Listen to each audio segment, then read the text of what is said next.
വരികയാണ്. യേശു എഴുന്നേറ്റ് കാറ്റിനെയും കടലിനെയും ശാസിച്ച് കടൽ ശാന്തമായി അവർ വലിയ സന്തോഷത്തോടെ മുൻപോട്ട് പോവുകയാണ്. ഒരു പടകെന്ന് പറയുന്ന ഒരു കുടുംബത്തെ അല്ലെങ്കിൽ ഒരു ദേശത്തെ നമ്മൾ എടുക്കുകയാണെങ്കിൽ ആ ദേശത്തിന് നേരെ വരുന്ന പ്രതിസന്ധികൾ, കുടുംബങ്ങൾക്ക് നേരെ പ്രതിസന്ധികൾ, ബിസിനസ്സിന് നേരെ, വ്യക്തികൾക്ക് നേരെ വരുന്ന പ്രതിസന്ധികൾ തിരമാലയെന്ന് പറഞ്ഞാൽ ഒന്നിനു പിറകെ ഒന്നായി വന്നുകൊണ്ടേയിരിക്കുകയാണ്. ഒരു ചെയിൻ സർവീസ് പോലെയാണ്. ഒരു തിര വന്നിട്ട് പോയി റെസ്റ്റ് എടുത്ത് അടുത്ത തിര വരികയല്ല, തിര വന്നുവിട്ടേയിരിക്കുകയാണ്. ഒന്ന് വന്ന് ഇറങ്ങുന്നതിന് മുമ്പേ, പോകുന്നതിന് മുമ്പേ അടുത്ത പ്രതിസന്ധി കയറി വരികയാണ്. അങ്ങനെ ചില കുടുംബങ്ങൾ, ഞങ്ങളുടെ ജീവിതങ്ങളിൽ അതുപോലെ പ്രതിസന്ധികളൊന്നും, സാമ്പത്തിക പ്രതിസന്ധി മാറുന്നതിന് മുമ്പ് അടുത്ത രോഗം കടന്നു വരികയാണ്. രോഗം വരുന്നതിന് മുമ്പ് കുടുംബ പ്രതിസന്ധികൾ കടന്നു വരികയാണ്.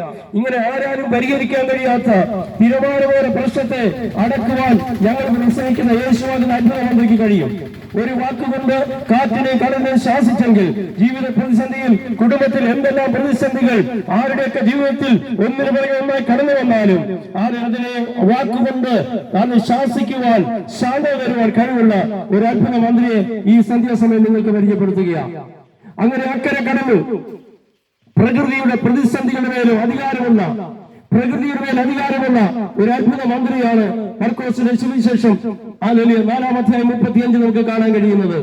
അങ്ങനെയെങ്കിൽ പ്രിയമുള്ളവരെ, യേശു അക്കരെ ചെന്നപ്പോൾ, ഗദരദേശം എന്ന് പറയുന്ന ഒരു സ്ഥലത്ത് ചെന്നപ്പോൾ ഒരു ഭൂതഗ്രസ്തനായ മനുഷ്യൻ, ഭൂതബാധിതനായ ഒരു മനുഷ്യൻ യേശുവിന്റെ പാദപീഠത്തിൽ വന്ന് വീഴുകയാണ്. അവനിൽ 6000 ഭൂതം അവന്റെ ജീവിതത്തിലുണ്ടായിരുന്നു.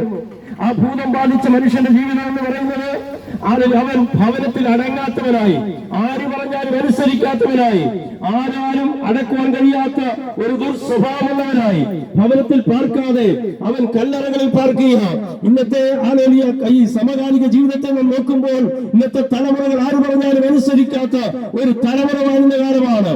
ആർക്കെങ്കിലും തലമുറയെ ഉപദേശിക്കാൻ കഴിയുന്നുണ്ട്, അവരുടെ ഇഷ്ടത്തിന് ജീവിതത്തിലേക്ക് അവർ മുൻപോട്ട് പോയിക്കൊണ്ടിരിക്കുക. അങ്ങനെയെങ്കിൽ അടങ്ങാത്ത, ആരോ പറഞ്ഞാലും അനുസരിക്കാത്ത, ഒരു കഠിന ഹൃദയമുള്ള സ്വഭാവമുള്ള ഒരു ചെറുപ്പക്കാരൻ ദേശത്തുണ്ടായിരുന്നു. അവന്റെ മേലുള്ള ഭൂതത്തെ യേശു ഒരു വാക്കുകൊണ്ട് പുറത്താക്കുവാനിടയായി. ഒരു വാക്കുകൊണ്ട് 6000 ഭൂതങ്ങളിൽ നിന്ന് പുറത്തു പോകാനിടയായി തീർന്നു. അങ്ങനെയെങ്കിൽ യേശു ഭൂതങ്ങളുടെ മേൽ അധികാരമുള്ള ഒരു അത്ഭുത മന്ത്രിയാണെന്ന് ഞാനൊരു ദൈവ സത്യവേദ പുസ്തകം നമ്മെ പഠിപ്പിക്കുക. പ്രിയമുള്ളവരെ, ഭൂതങ്ങളുടെ മേൽ അധികാരം യേശുവിനുണ്ട്.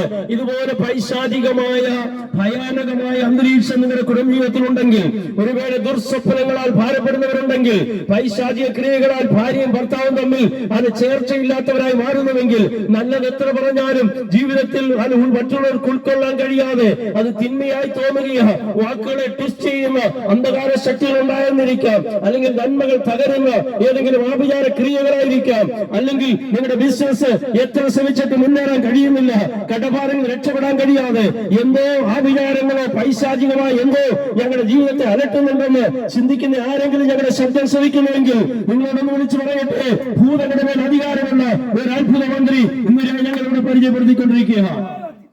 അങ്ങനെ യേശു ഭൂതങ്ങളെ പുറത്താക്കി തിരിച്ച് പടക് കയറി യാത്ര ചെയ്ത് പുറത്തു തിരികെ വരുമ്പോൾ യേശുവിന്റെ പാദപീഠത്തിൽ ഒരു മനുഷ്യൻ വീണ് കിടക്കുകയാണ്. യായിറോസ് എന്നാണ് അദ്ദേഹത്തിന്റെ പേര്. അദ്ദേഹം യേശുവിന്റെ പാദപീഠത്തിൽ വീണ്ടും പറയുകയാണ്, യേശുവേ, എന്റെ ചെറുമകൾ അത്യാസന നിലയിലിരിക്കുക, മരിക്കാനും മരിക്കാതിരിക്കാനും ചാൻസ് ഉണ്ട്, അങ്ങ് എന്റെ ഭവനത്തിൽ വന്ന് അവളെ സൗഖ്യമാക്കണം. യേശു പറഞ്ഞു, വരാമെന്ന് പറഞ്ഞു.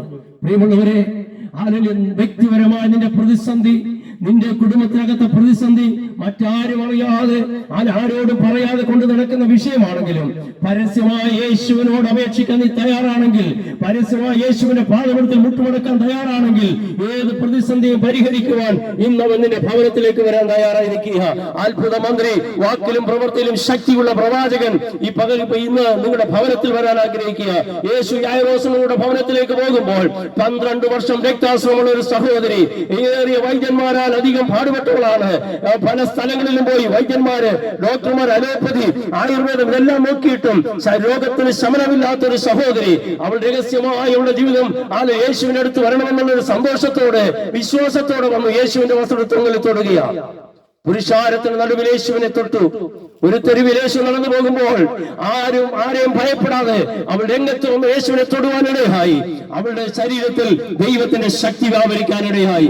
അപ്പോൾ അവളിൽ നിന്നൊരു ബാധ മാറിപ്പോയി. അവൾ സൗഖ്യമുള്ളവളായി മാറി.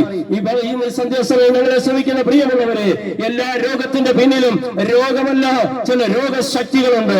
ചില രോഗങ്ങൾക്ക് നമ്മൾ ഭവനത്തിലെത്തുമ്പോൾ രോഗിയായിരിക്കും, ഹോസ്പിറ്റലിൽ പോയാൽ രോഗം കാണത്തില്ല. ഈ രോഗബാധ ഒരിക്കലും സ്കാനിങ്ങിനോ അതുപോലെ തന്നെ ഏതെങ്കിലും എക്സ്റേയിലൊന്നും തെളിഞ്ഞു വരുന്നതല്ല. അങ്ങനെയെങ്കിൽ ഇന്ന് സന്ധ്യാസമയത്ത് വിളിച്ചു പറയട്ടെ, രോഗശക്തിയുടെ മേൽ അധികാരമുള്ള ഒരു പ്രവാചകൻ, ഒരു മന്ത്രി ഇവിടെ വന്നിട്ടുണ്ട്. ആ യേശുവിൽ വിശ്വസിക്കാൻ നിങ്ങൾ തയ്യാറാണോ? അങ്ങനെയെങ്കിൽ അവൻ വാക്കിലും പ്രവൃത്തിയിലും ശക്തിയുള്ള പ്രവാചകനാണ്. അവൻ അത്ഭുത മന്ത്രിയാണ്. അവൻ ഒരു വാക്ക് പറഞ്ഞാൽ കർത്താവിന്റെ വിടുതൽ സംഭവിക്കും. ആ യേശുവിനെ തൊടാൻ നിങ്ങൾ ആഗ്രഹിച്ചാൽ കർത്താവ് നിങ്ങൾക്ക് വിടുതൽ തരുവാനിടയായി തീരും. അങ്ങനെയെങ്കിൽ അങ്ങനെയാണ് യേശുവിന് ആ സഹോദരിയെ സൗഖ്യമാക്കി. അവളുടെ ബാധ മാറി അവൾ സ്വസ്ഥമായപ്പോൾ തിരുവെഴുത്ത് പറയുന്നത്, യായിറോസിന്റെ വീട്ടിൽ നിന്ന് ഒരു മനുഷ്യൻ ഓടി വന്ന് പറയുകയാണ്, എന്റെ മകൾ കഴിഞ്ഞുപോയി, മരിച്ചുപോയി. യായിറോസേ, നിന്റെ മകൾ മരിച്ചുപോയി, ഇനി യേശുവിനെ വിളിച്ചിട്ട് കാര്യമില്ല. അപ്പം മരിച്ച ഒരു ഭവനത്തിലേക്ക് എന്റെ യേശു കടന്നു ചെല്ലുകയാണ്. യേശു പറഞ്ഞു, ഭയപ്പെടേണ്ട. ഇന്ന് പകൽക്കാലം നമ്മുടെ ജീവിതത്തിൽ എന്തെല്ലാം ഭയാനകമായ അന്തരീക്ഷം, അത് മരണത്തിന്റെ ഭയം നിങ്ങളെ പിടിച്ചിരിക്കുന്നെങ്കിലും യേശുവിന് നിങ്ങളോട് പറയാൻ ഒരു വാക്കുണ്ട്, ഭയപ്പെടേണ്ട. ഈ അത്ഭുത മന്ത്രിക്ക് മാത്രമേ ഭയപ്പെടാനെന്ന് പറയാൻ കഴിയത്തുള്ളൂ. ഇവിടെ ആർക്കും പറയാൻ കഴിയത്തില്ല. ആരോടെങ്കിലും നിങ്ങളുടെ വിഷയം പറയുകയാണെങ്കിൽ അയ്യോ എന്ന് പറഞ്ഞ ഒരു കാര്യം തുടങ്ങത്തുള്ളൂ. പക്ഷെ യേശു അയ്യോ എന്ന് പറഞ്ഞ വാക്ക് വേദപുസ്തകത്തിൽ കാണാൻ കഴിയുന്നില്ല. ഭയത്തെ മാറ്റുവാൻ എന്റെ യേശുവിന് കഴിയും. അവനൊരു അത്ഭുത മന്ത്രിയാണ്. അങ്ങനെ യായിറോസിന്റെ ഭവനത്തിൽ യേശു കടന്നുപോയി. മരിച്ച ബാലിയുടെ റൂമിൽ കയറി ആ വീട്ടിനകത്ത് കരഞ്ഞുകൊണ്ടിരുന്ന പലരെയും, കരഞ്ഞിരിക്കുന്ന എല്ലാവരെയും പുറത്താക്കി. യേശു നിന്റെ ഭവനത്തിൽ വന്നാൽ നിന്റെ കണ്ണുനീര് പുറത്തിറങ്ങി പോകും. കരയുന്ന അവസ്ഥകൾ മാറും. നിന്റെ കണ്ണുനീര് മാറാൻ തുടങ്ങും. നിന്റെ ഭവനത്തിൽ ഏകാന്തതയിൽ ആരുമില്ലാത്തപ്പോൾ നീ കരയുന്ന കണ്ണുനീരില്ലേ, നിന്റെ കുഞ്ഞുങ്ങളെ ഓർത്ത്, നിന്റെ ഭർത്താവിനെ ഓർത്ത്, നിന്റെ ഭാര്യയെ ഓർത്ത്, കൂടെ കിടക്കുന്ന ഭർത്താവ് പോലും അറിയാതെ പലപ്പോഴും തലയണയോട് അമർത്തി വെച്ച് കരയുന്ന എത്രയോ സഹോദരന്മാർ നമ്മുടെ ദേശത്തുണ്ട്. നിന്റെ കണ്ണുനീരിന്റെ വിരാമം കുടിക്കുവാൻ യേശുവിനെ നിന്റെ ഭവനത്തിലേക്ക് ക്ഷണിക്കാൻ തയ്യാറാകുന്നു. ഇന്ന് യേശു നിന്റെ ഭവനത്തിൽ വന്നാൽ നിന്റെ പ്രശ്നങ്ങൾക്ക് പരിഹാരമുണ്ട്. പ്രിയമുള്ളവരെ, അങ്ങനെ മരിച്ചു കിടന്ന ബാലികരെ കൈക്ക് പിടിച്ച് അവളെ എഴുന്നേൽപ്പിക്കുവാനിടയായി. ഞങ്ങൾ പ്രസംഗിക്കുന്ന യേശു ആകുന്ന അത്ഭുത മന്ത്രി, അവൻ മരണത്തിൽ മേൽ അധികാരമുള്ളവരാ. തിരുവെഴുത്ത് പറയുന്നത്, വാക്കിലും പ്രവൃത്തിയിലും ശക്തിയുള്ള പ്രവാചകൻ, അവൻ പ്രകൃതിയുടെ മേൽ അധികാരമുള്ളവനാ. ഒന്നിനു പിറകെ ഒന്നായി വരുന്ന പ്രശ്നത്തിന് മേൽ അധികാരമുള്ളവനാ. അവൻ ഭൂതശക്തിയുടെ മേൽ അധികാരമുള്ളവനാ. അവൻ രോഗാത്മാവിന്റെ മേൽ അധികാരമുള്ളവനാ. അവൻ രോഗത്തിന് മേൽ അധികാരമുള്ളവനാ. അവൻ മരണത്തിന് മേൽ അധികാരമുള്ളവനാ. ആ രാജാവാകുന്ന അത്ഭുത മന്ത്രി ഇന്ന് പകൽ നിങ്ങളുടെ ഭവനത്തിൽ കടന്നു വരാൻ ആഗ്രഹിക്കുക. ഇരിക്കുന്ന സ്ഥലത്ത് നിന്നുകൊണ്ട് യേശുവേ, എന്റെ ഭവനത്തിൽ വരണമേ, എന്റെ ഹൃദയത്തിൽ വരണമേ എന്ന് ഒരു വാക്ക് മനസ്സ് തുറന്ന് പറയാൻ തയ്യാറാണെങ്കിൽ കർത്താവ് നിങ്ങളുടെ ഹൃദയത്തിൽ വരും. നിങ്ങൾക്ക് ആശ്വാസം തരുവാനിടയായി തീരും. നടക്കാത്ത കാര്യങ്ങൾ ജീവിതത്തിൽ നടക്കും. പ്രിയമുള്ളവരെ, ജീവിതത്തിൽ പരാജയപ്പെട്ട് എന്തെല്ലാം ശ്രമിച്ചിട്ടും പരാജയം മാത്രം മുൻപിൽ കണ്ട് ഇനി ഞാൻ എന്തിനു ജീവിക്കുന്നു, മരിക്കുന്നതാ നല്ലതെന്ന് ചിന്തിക്കുന്ന ആരെങ്കിലും ഞങ്ങളുടെ ശബ്ദം ശ്രമിക്കുന്നുവെങ്കിൽ യേശു നിങ്ങളുടെ ഹൃദയത്തിൽ വരാനെന്ന് ക്ഷണിക്കുമോ? യേശു എന്റെ ഹൃദയത്തിൽ വരണമേ, എന്റെ ഭവനത്തിൽ വരണമേ, ഞാൻ ഞങ്ങളുടെ പൈതലായി ജീവിക്കാൻ ആഗ്രഹിക്കുന്നു. അങ്ങ് അത്ഭുത മന്ത്രിയാണല്ലോ. എന്റെ വീട്ടിൽ അത്ഭുതം ചെയ്യണമേ, എന്റെ ശരീരത്തിൽ അത്ഭുതം ചെയ്യണമേ, എന്റെ തലമുറയുടെ മേലെ അത്ഭുതം ചെയ്യണമേ, എന്റെ ബിസിനസിന് മേലെ അത്ഭുതം ചെയ്യണമേ, എന്റെ ജോലിയിൽ അത്ഭുതം ചെയ്യണമേ എന്ന് ഒരു നിമിഷം പ്രാർത്ഥിക്കാൻ തയ്യാറാണെങ്കിൽ യേശു നിങ്ങൾക്ക് അത്ഭുതം ചെയ്യുവാൻ മതിയായ ദൈവമാണ്. ആ കർത്താവിന്റെ കരങ്ങളിലേക്ക് ഏൽപ്പിക്കാമോ? ഞങ്ങൾ പ്രസംഗിക്കുന്ന യേശു അത്ഭുത മന്ത്രിയാ. പ്രിയമുള്ളവരെ, 5 അപ്പവും 2 മീനും 5000 പുരുഷന്മാർക്ക് കൊടുത്തിട്ട് മിച്ചം 12 കൂട്ട് ബാക്കിയെടുത്തെങ്കിൽ അവൻ അത്യത്ഭുതങ്ങളുടെ ദൈവമാ. യേശുവിന്റെ ജനനം അത്ഭുതമാ, യേശുവിന്റെ വളർച്ച അത്ഭുതമാ, യേശുവിന്റെ മരണം അത്യത്ഭുതമാ, യേശുവിന്റെ ഉയർപ്പ് അത്ഭുതങ്ങളിൽ അത്ഭുതമാ. അങ്ങനെയെങ്കിൽ ഒരു അത്ഭുത പുരുഷനെയോ ഇന്ന് രാത്രി ഞങ്ങൾ പ്രസംഗിക്കുന്നത്, ഈ സന്ധ്യാസമയം പ്രസംഗിക്കുന്നത്, ആ അത്ഭുത ചരിത്രത്തെ കീറിമുറിച്ച് AD എന്നും BC എന്നും ആക്കി തീർത്ത ഒരു അത്ഭുത മനുഷ്യനുണ്ടെങ്കിൽ, ചരിത്ര പുരുഷനുണ്ടെങ്കിൽ അത് ഞങ്ങൾ പ്രസംഗിക്കുന്ന യേശുവാ.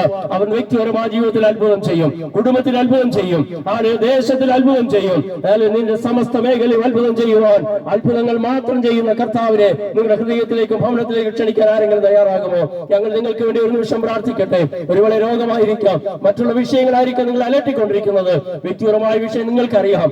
ഇന്ന് പകൽ യേശു വിശ്വസിക്കാൻ തയ്യാറാണോ? യേശുവിനെ ഹൃദയത്തിലേക്ക് സ്വീകരിക്കാൻ തയ്യാറാണോ? അവർ അത്ഭുതം ചെയ്യാൻ മതിയായ ദൈവമാ, ഒരു നിമിഷം ഞങ്ങൾ നിങ്ങൾക്ക് വേണ്ടി പ്രാർത്ഥിക്കാൻ പോകുക. ആയിരിക്കുന്ന സ്ഥലത്ത് കണ്ണുകളടച്ച് നെഞ്ചത്ത് കൈവച്ച് പ്രാർത്ഥിക്കാമോ? യേശുവേ, എന്റെ ഹൃദയത്തിൽ നിന്ന് പറയണമേ, എന്റെ വീട്ടിലേക്കൊന്ന് പറയണമേ. ഞാൻ അനുഭവിക്കുന്ന മാനസിക വേദനകൾ ആരോടും പറയാൻ കഴിയാതെ ഭാരപ്പെടുന്ന ചില വിഷയങ്ങളുടെ മേൽ ഞാൻ തകർന്നിരിക്കുക. മരിക്കണോ ജീവിക്കണോ എന്നുള്ള ചോദ്യചിഹ്നത്തിന് മുമ്പിലാണ് ഞാൻ ആയിരിക്കുന്നത്. എന്നെ വിടുവിക്കണമേ എന്ന് ഒരു നിമിഷം പ്രാർത്ഥിക്കാൻ തയ്യാറാണോ? ഞങ്ങൾ നിങ്ങൾക്ക് വേണ്ടി പ്രാർത്ഥിക്കാൻ പോവുക. കർത്താവായ യേശുവേ, ഈ ദേശത്തിൽ ഞങ്ങളുടെ ശബ്ദം ശ്രമിക്കുന്ന എല്ലാ പ്രിയപ്പെട്ടവർക്കായി ഞങ്ങൾ പ്രാർത്ഥിക്കുക. വിഷയങ്ങൾ, അവരുടെ വിഷയങ്ങൾ എത്ര വലുതാകട്ടെ, എത്ര ചെറുതാകട്ടെ, എന്റെ കർത്താവ് അത്ഭുതം ചെയ്യുന്നതിനായി സ്തോത്രം. തലമുറകളുടെ മേൽ അത്ഭുതം ചെയ്യണമേ. അവരുടെ സാമ്പത്തിക വിഷയത്തിൽ അത്ഭുതം ചെയ്യണമേ. അവരുടെ മാനസിക ബന്ധങ്ങളിൽ അത്ഭുതം ചെയ്യണമേ. കുടുംബ ബന്ധങ്ങളിൽ അത്ഭുതം ചെയ്യണമേ എന്ന് പ്രാർത്ഥിക്കുന്നു. പ്രാർത്ഥന കേട്ടതിനായി സ്തോത്രം. അങ്ങ് ഹൃദയത്തിൽ കടന്നതിനായി, ആ ഭവനങ്ങളിൽ കടന്നു എന്നതിനായി സ്തോത്രം. അത്ഭുതം ചെയ്തതിനായി സ്തോത്രം. യേശുവിന്റെ നാമത്തിൽ തന്നെ ആമേൻ.